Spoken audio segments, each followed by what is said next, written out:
Difficult times produce great leaders. Welcome to CITAM Church Online. I'm glad that you have joined us. My name is Jotham Munene, the senior pastor at CITAM Gong, and I'm glad that you are joining us as we explore leadership lessons from the life of Moses. Today we are talking about difficult times in the life of a leader. Welcome.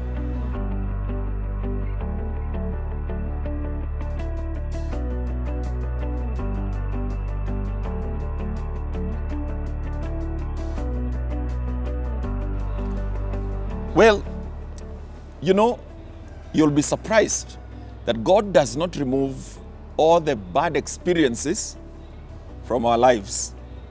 Even when we are born again, even when we are destined to be great leaders. In the story of Moses, by chapter 2, things have gone bad of Exodus chapter 2.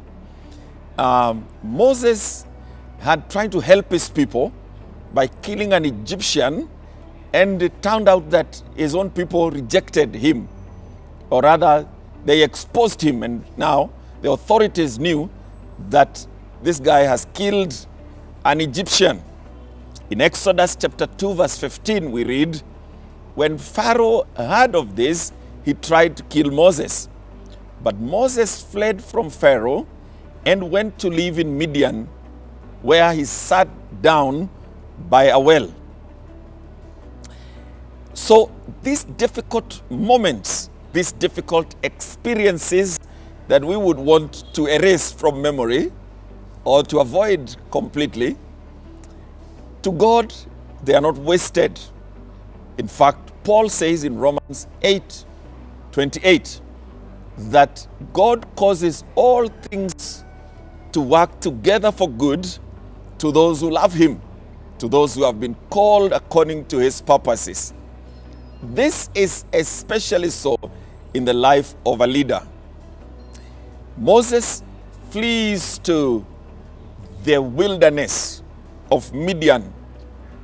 Recently, I had a chance to pass through the Chalbi Desert, which is in Kenya. And in the desert, there is nothing. No trees, no shrubs, just sand and stone, nothing. In fact, it's a boring place. But this was the opportunity for God to form Moses. In the wilderness, you don't have your friends, the ones that you're always hanging out with. In the wilderness, you don't have your family, the ones who always encourage you. In the wilderness, you learn to depend on God. In the wilderness, you learn the skill of creating new friends. You learn how to deal with people from different backgrounds.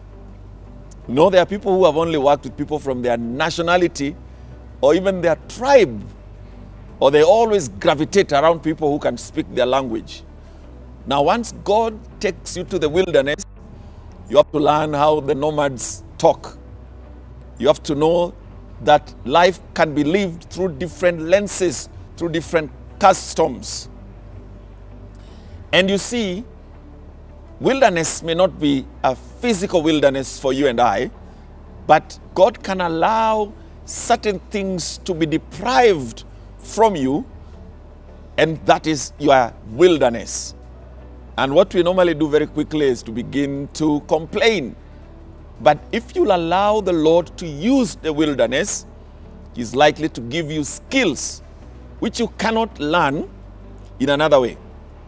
Now, in my education journey, there was a time when I was out of the country, away from friends. In fact, when I arrived in that place, I didn't know a single individual. Even the person to receive me at the airport, I didn't know what they looked like. So they have to use, a banner to say, I'm looking for so-and-so. And then, because I didn't have too many family, I actually didn't have family, I had to look for work during the school breaks. And I would look for any kind of work. And that gave me skills that allowed me to be tough a little bit because of the wilderness experience. So don't despise the wilderness. In the wilderness, God allows you to learn new things, but He also allows you to unlearn some things that you may have picked up along the way. So when you realize that God seems to be setting you aside in some way, ask Him, what are the things you'd like me to learn, but also what would you like me to unlearn?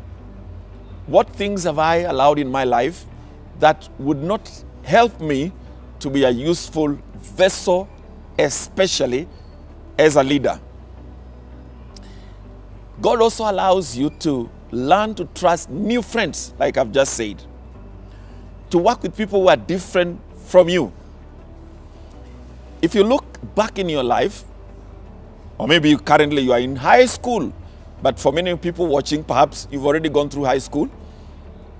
Perhaps God allowed you to be in a boarding school, or like my children, not in a boarding school, but they are always connecting with people from all kinds of nationalities. That is not by coincidence.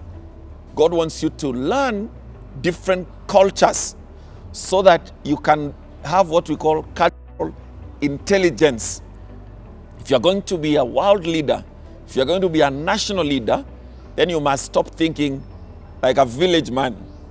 And one of the ways to do that is that God took you perhaps to a school that was away from your community, so that you're able to interact with different kind of people, also different temperaments of people, while you are in this development process. Now, one of the things God uses in the wilderness is something we call loneliness. Remember David also. He was out there taking care of sheep. His companions were only sheep, perhaps a few goats, a lion here and there, which were not very friendly to him, a bear, you know. The same case with Moses.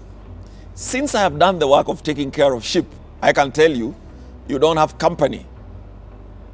You are there from sunrise to sunset. And you have a lot of time to think about your life. You have a lot of time to think about God. You have a lot of time to think about things that are important, because the only thing you hear are the sheep making noise, and you can't tell what they are trying to tell you. Therefore, because of being lonely, you learn a lot. God prepares you a lot to be a great leader. Now, this can happen in other ways. Some we don't like at all. For example, there are people God has allowed in countries that are repressive to be in jail, to be in prison, many times for the faith. And sometimes for mistaken, charges, things that are put against you that are not true, but you find yourself in prison and you have a lot of time to think about God and think about life.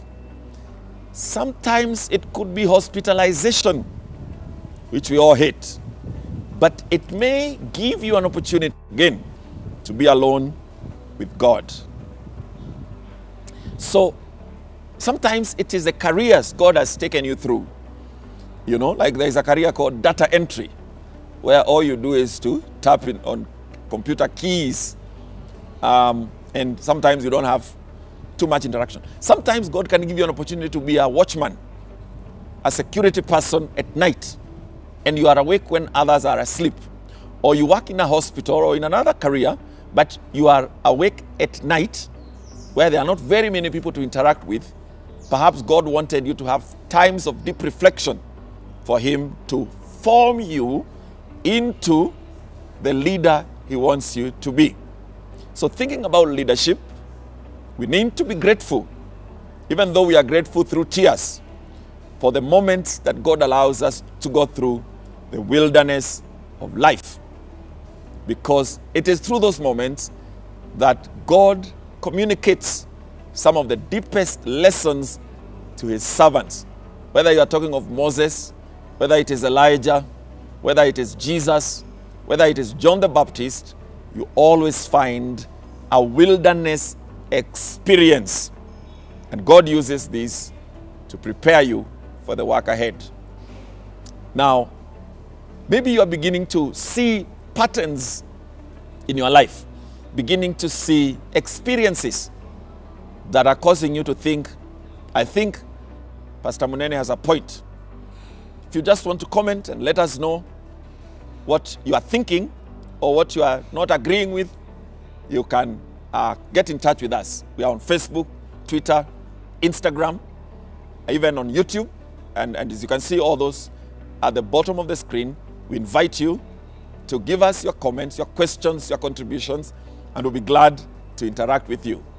Thank you for watching CITAM Church Online. My name is Jotham Munene. God bless you.